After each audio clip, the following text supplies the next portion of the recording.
नमस्कार दोस्तों, मेरा नाम राहुल कुमार है और मैं आज आपको एक ऐसी घटना के बारे में बताने जा रहा हूं जो मेरे साथ पिछले साल दिसंबर में घटी थी। ये कहानी बिहार के एक छोटे से गांव सलामपुर की है, जो पटना से करीब 80 किलोमीटर दूर है। मैं पिछले 8 साल से दिल्ली में रहता हूं और सॉफ्टवेयर इंजीनियर के तौर पर काम करता हूं। मैं उन लोगों में से हूं जो भूत प्रेत, जिन और इन सब चीज़ों पर बिल्कुल भी विश्वास नहीं करते थे। मेरे लिए ये सब कहानियां और अंधविश्वास से ज़्यादा कुछ नहीं थी। लेकिन जो मेरे साथ उस रात हुआ, उसने मेरी सोच को पूरी तरह से बदल दिया। आज भी जब मैं उस रात के बारे में सोचता हूं तो मेरे रोंगटे खड़े हो जाते हैं। ये कहानी सिर्फ मेरी नहीं, बल्कि मेरे 3 दोस्तों की भी है जो उस रात मेरे साथ थे। अगर आप भी भूत प्रेत में विश्वास नहीं करते तो शायद इस कहानी को सुनने के बाद आपकी सोच बदल जाए। तो चलिए मैं आपको शुरू से बताता हूं कि आखिर उस रात हमारे साथ क्या हुआ था। दिसंबर का महीना था और मेरे छोटे भाई की शादी थी। मैं और मेरे 3 दोस्त अनुज, विक्रम और संजय, हम सभी दिल्ली में साथ काम करते थे और सलामपुर से ही थे। हम चारों ने सोचा कि क्यों ना एक साथ गाड़ी से गांव चला जाए। शादी में 2-3 दिन पहले पहुंचना था ताकि घर के कामों में हाथ बटा सकें। हमने अनुज की स्कॉर्पिया में सफर करने का फैसला किया। दिल्ली से शाम को 6 बजे निकले थे। सोचा था कि रात 10-11 बजे तक गांव पहुंच जाएंगे। रास्ते में हमने खाना खाया, चाय पी और बातें करते हुए चलते रहे। पटना तक तो सब ठीक रहा, लेकिन उसके बाद जैसे ही हम मुख्य हाईवे से गांव की तरफ जाने वाली पुरानी सड़क पर मुड़े, मौसम अचानक बदलने लगा। घना कोहरा छाने लगा था और ठंड भी बहुत बढ़ गई थी। रात के करीब 12 बज चुके थे और सड़क पर कोई गाड़ी नहीं थी। सिर्फ हमारी गाड़ी की हेडलाइट्स ही अंधेरे को चीर रही थी। विक्रम ने कहा कि हमें पेट्रोल भरवाना चाहिए था, क्योंकि गेज में सिर्फ 1/4 पेट्रोल बचा था। लेकिन अनुज ने कहा कि चिंता की कोई बात नहीं, गांव तक पहुंचने के लिए काफी है। हम धीरे धीरे आगे बढ़ते रहे और करीब 1 बजे के आसपास हम सलामपुर गांव की सीमा के पास पहुंच गए। गांव में घुसने के लिए एक पुराना पुल पार करना पड़ता था। ये पुल बहुत पुराना था, शायद अंग्रेजों के जमाने का। पुल के नीचे एक छोटी सी नदी बहती थी, जो बरसात में तो भरी रहती थी, लेकिन सर्दियों में लगभग सूख जाती थी। इस पुल के बारे में गांव में कई कहानियां प्रचलित थीं। बुजुर्ग लोग कहते थे कि रात में अकेले इस पुल को पार नहीं करना चाहिए। कहा जाता था कि कई साल पहले एक नवविवाहित जोड़े की इसी पुल पर दुर्घटना में मृत्यु हो गई थी और तब से उनकी आत्माएं इस पुल पर भटकती हैं। लेकिन हम तो शहर में पढ़े लिखे लोग थे, इन सब बातों पर हमें बिल्कुल भी विश्वास नहीं था। जब हम पुल के पास पहुंचे तो अनुज ने गाड़ी थोड़ी धीमी कर दी, क्योंकि पुल बहुत संकरा था। कोहरा इतना घना था कि 10 कदम आगे भी साफ नहीं दिख रहा था। अचानक संजय ने चिल्लाते हुए कहा कि गाड़ी रोको। अनुज ने झटके से ब्रेक लगाया और हम सब चौंक गए। संजय ने कहा कि उसे पुल के बीच में कोई खड़ा दिखाई दिया। हम सब ने ध्यान से देखा, लेकिन कोहरे में कुछ साफ नहीं दिख रहा था। विक्रम ने कहा कि शायद कोई जानवर हो या फिर नजर का धोखा, लेकिन संजय की आवाज में डर साफ झलक रहा था। उसने कहा कि उसे साफ साफ एक सफेद साड़ी पहने हुए कोई औरत दिखाई दी। हमने उसे तसल्ली दी कि कोहरे में अक्सर ऐसा लगता है और गाड़ी आगे बढ़ाने को कहा। जैसे ही हम पुल पर चढ़े, गाड़ी का इंजन अचानक बंद हो गया। अनुज ने 2-3 बार स्टार्ट करने की कोशिश की, लेकिन गाड़ी स्टार्ट ही नहीं हो रही थी। अब हम सब थोड़े परेशान हो गए। रात के 1:30 बज रहे थे। हम एक सुनसान पुल पर फंसे हुए थे और आसपास कोई भी नहीं था। मोबाइल में नेटवर्क भी नहीं आ रहा था। अनुज गाड़ी से उतरा और बोनट खोलकर इंजन चेक करने लगा। मैं और विक्रम भी उतर गए। सिर्फ संजय गाड़ी में बैठा रहा, क्योंकि वो बहुत डर गया था। ठंड इतनी थी कि सांस बाहर निकलते ही भाप बन जा रही थी। हम तीनों इंजन को देख रहे थे, लेकिन सब कुछ ठीक लग रहा था। अचानक हमें पुल के नीचे से एक अजीब सी आवाज सुनाई दी। वो आवाज किसी औरत के रोने जैसी थी। हम तीनों ने एक दूसरे की तरफ देखा। विक्रम ने कहा कि शायद कोई जानवर की आवाज हो, लेकिन वो आवाज बिल्कुल साफ थी और किसी इंसान के रोने जैसी लग रही थी। मेरी रीढ़ में अजीब सी सिहरन दौड़ गई। तभी संजय ने गाड़ी के अंदर से जोर से चिल्लाया। हम तीनों भागकर गाड़ी के पास पहुंचे। संजय की हालत देखने लायक थी। वो कांप रहा था और उसका चेहरा पूरी तरह से पीला पड़ गया था। उसने हकलाते हुए बताया कि उसने गाड़ी के साइड मिरर में एक औरत को देखा, जो पुल की रेलिंग पर खड़ी थी और सीधे गाड़ी की तरफ देख रही थी। हम तीनों ने पीछे मुड़कर देखा, लेकिन वहां कोई नहीं था। अब हम सब सच में घबरा गए थे। अनुज ने कहा कि हमें जल्दी से गाड़ी स्टार्ट करके यहां से निकलना चाहिए। उसने फिर से गाड़ी स्टार्ट करने की कोशिश की और इस बार चमत्कारिक रूप से गाड़ी स्टार्ट हो गई। हम सब राहत की सांस ली। लेकिन जैसे ही अनुज ने गाड़ी को गियर में डाला, एक जोरदार धमाका हुआ। गाड़ी का पिछला टायर फट गया था। अब तो हमारी हालत और खराब हो गई। इस ठंड में इस सुनसान जगह पर टायर बदलना बहुत मुश्किल काम था, लेकिन हमारे पास कोई और विकल्प नहीं था। मैंने और विक्रम ने स्टेपनी निकालने का फैसला किया। अनुज गाड़ी में बैठा रहा और संजय तो पहले से ही डर के मारे गाड़ी से बाहर आने को तैयार नहीं था। हम दोनों ने गाड़ी के पीछे जाकर स्टेपनी निकालनी शुरू की। तभी मुझे महसूस हुआ कि कोई हमें देख रहा है। मैंने चारों तरफ नजर दौड़ाई, लेकिन घने कोहरे में कुछ भी साफ नहीं दिख रहा था। फिर भी वो एहसास बना रहा। विक्रम ने भी कहा कि उसे भी ऐसा ही महसूस हो रहा है। हमने जल्दी जल्दी स्टेपनी निकाली और टायर बदलने की तैयारी करने लगे। तभी अचानक गाड़ी की सारी लाइटें बंद हो गईं। हम अंधेरे में घिर गए। सिर्फ चांद की हल्की सी रोशनी थी जो कोहरे से छन कर आ रही थी। अनुज ने गाड़ी के अंदर से आवाज लगाई कि बैटरी शायद डाउन हो गई है। अब तो हमारी मुसीबत और बढ़ गई थी। हम अपने मोबाइल की टॉर्च जलाकर टायर बदलने में लग गए। मैं जैक लगा रहा था और विक्रम बोल्ट खोल रहा था। तभी हमें फिर से वो रोने की आवाज सुनाई दी, लेकिन इस बार ये और ज्यादा करीब थी। ये आवाज ऐसी थी जैसे कोई बहुत दुखी हो और बहुत देर से रो रहा हो। हमारे हाथ कांपने लगे। विक्रम ने कहा कि हमें जल्दी करनी चाहिए। तभी संजय ने फिर से चिल्लाया और इस बार उसकी चीख इतनी तेज थी कि हमारे कान फटने लगे। हम दोनों दौड़कर गाड़ी के पास पहुंचे। संजय गाड़ी से बाहर निकला और हमारे पीछे छिप गया। उसने कांपती आवाज में बताया कि उसने गाड़ी की विंडशील्ड के सामने एक औरत का चेहरा देखा। वो चेहरा बिल्कुल सफेद था, बाल बिखरे हुए थे और आंखें बिल्कुल काली थीं। वो औरत सीधे उसकी आंखों में देख रही थी और उसके होठों पर एक अजीब सी मुस्कान थी। अब हम चारों ही बुरी तरह से डर गए थे।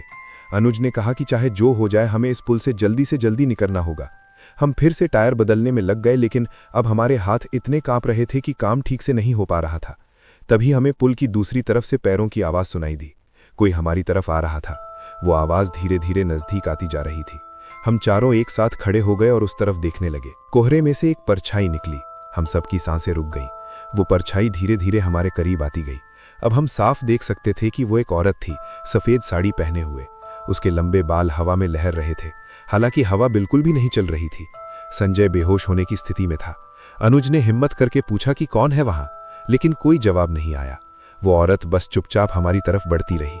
उसके पैर जमीन को छू भी रहे थे या नहीं, ये साफ नहीं दिख रहा था। अब वो हमसे सिर्फ 10 कदम की दूरी पर थी। तभी अचानक वो रुक गई। उसने अपना सिर उठाया और हमारी तरफ देखा। उसका चेहरा देखकर हम सब चीख पड़े।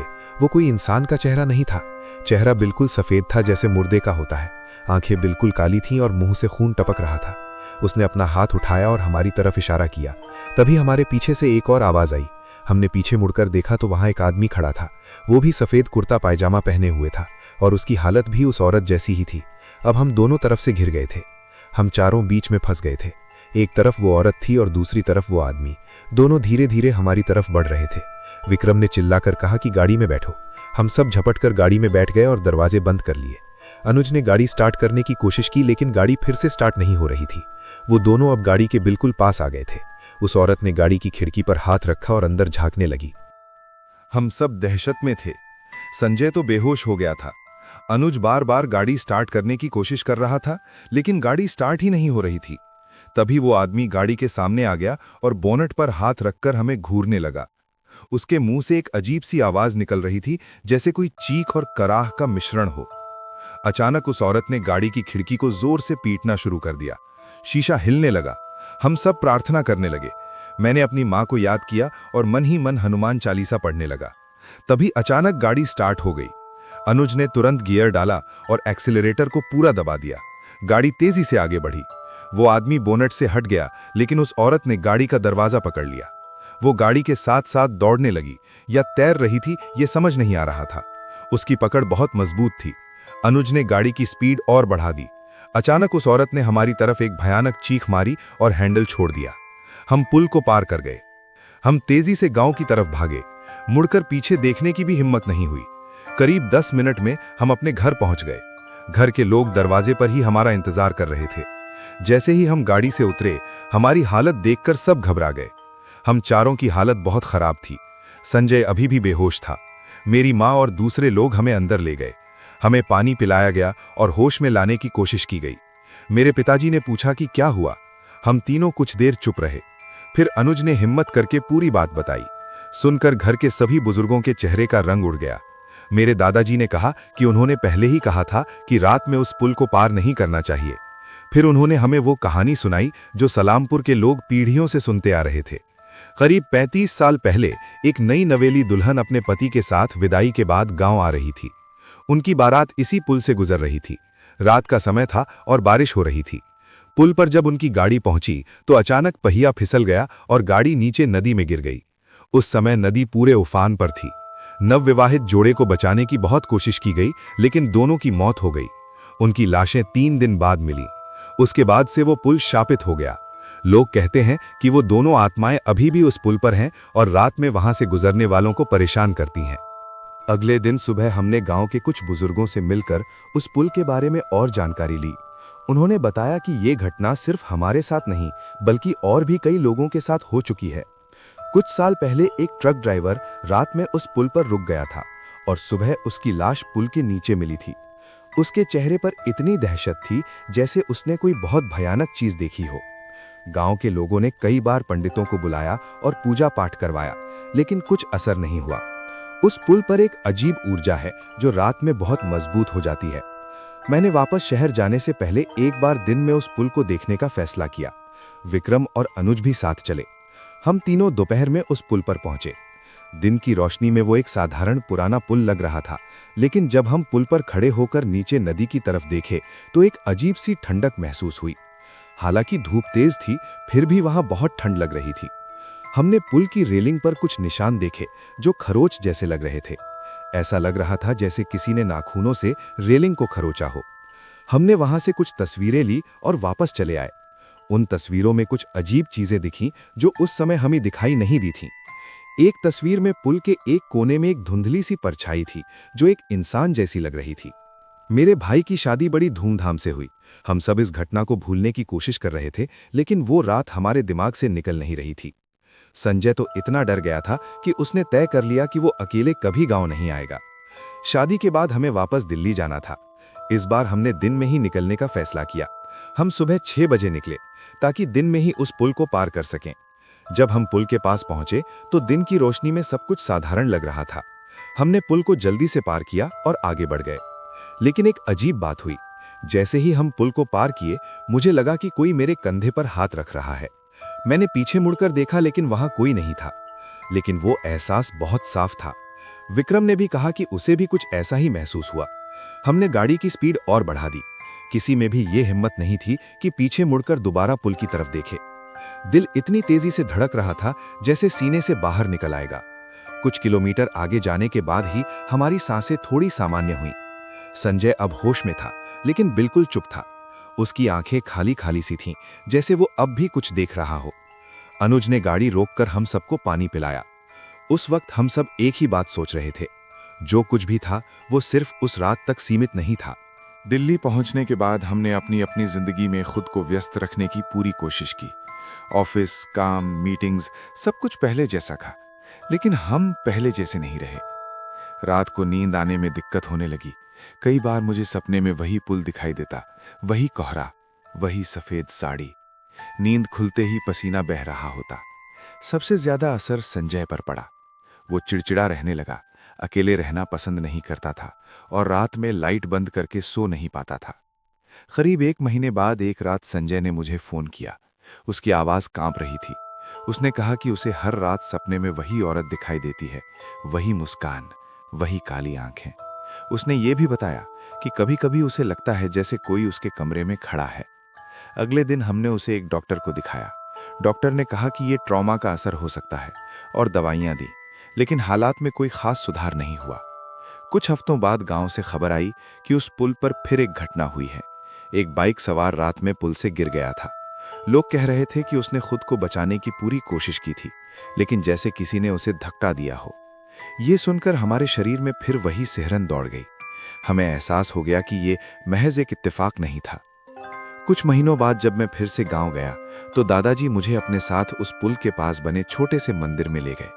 उन्होंने कहा कि कई साल पहले गांव के एक साधु ने बताया था कि वे दोनों आत्माएं बदला नहीं चाहती, बस उन्हें कोई ऐसा चाहिए जो उनकी कहानी सुने और उन्हें शांति मिले। दादाजी ने वहां दीप जलाया और कुछ मंत्र पढ़े। उस वक्त मुझे पहली बार दिल में थोड़ी शांति महसूस हुई। आज उस घटना को 1 साल से ज्यादा हो चुका है। मैं अब भी दिल्ली में ही हूं, लेकिन मेरी सोच पूरी तरह बदल चुकी है। मैं ये नहीं कहता कि हर कहानी सच होती है, लेकिन ये जरूर मानता हूं कि इस दुनिया में कुछ ऐसी चीजें हैं जिन्हें हम न देख सकते हैं न समझ सकते हैं। सलामपुर का वो पुल आज भी वैसा ही है, पुराना, शांत और रहस्यमयी। दिन में वहां से लोग गुजर जाते हैं, लेकिन रात में आज भी कोई उस रास्ते से जाना पसंद नहीं करता। और मैं आज भी जब दिसंबर की ठंडी रातों में गाड़ी चलाता हूं और कहीं कोहरा छा जाता है, तो अनजाने में ब्रेक अपने आप हल्का हो जाता है, क्योंकि कहीं ना कहीं दिल के किसी कोने में आज भी वही डर जिंदा है जो उस रात उस पुल पर पैदा हुआ था।